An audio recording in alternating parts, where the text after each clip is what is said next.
आपला पती आणि छोट्याशा बाळासोबत हिरा राहायची.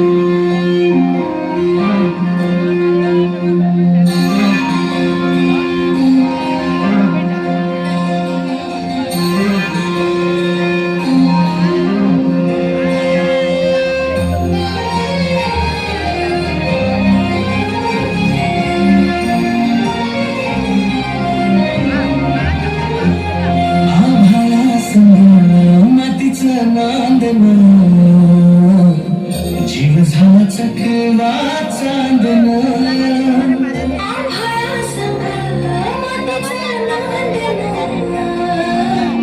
जीव झाला चकवा चांदन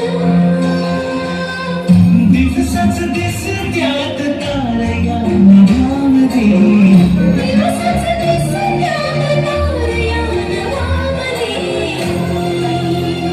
हो जगन हे ज्ञान झाले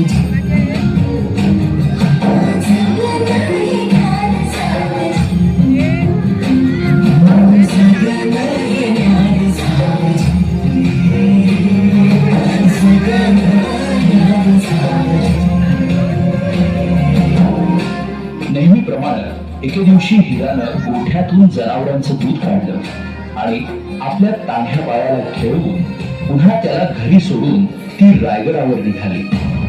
तो दिवस होता कोजागिरी पौर्णिमेचा.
आणि बघता बघता संध्याकाळ झाली आणि गडाचे दरवाजे बंद झाले.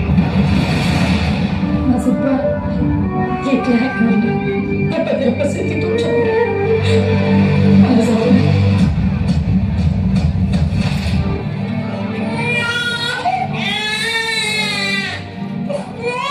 दमलेला जीव पुन्हा उमलू नये कानी येते हाक जेव्हा आई आई आई दमलेला जीव पुन्हा उमलू नये कानी येते हाक जेव्हा आई आई आई आई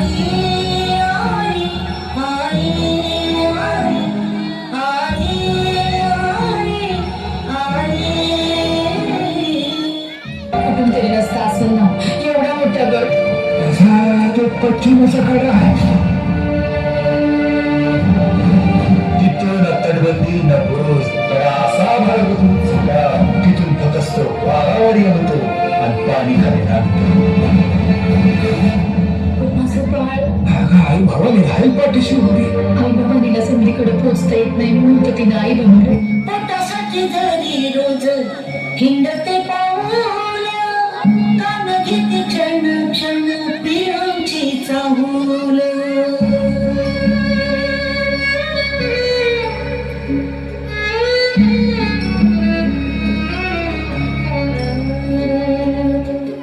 पोटासाठी घरी रोज हिंडते पाऊल कान घेते क्षण क्षण पिरांची चाहूल झोपेमध्ये सुद्धा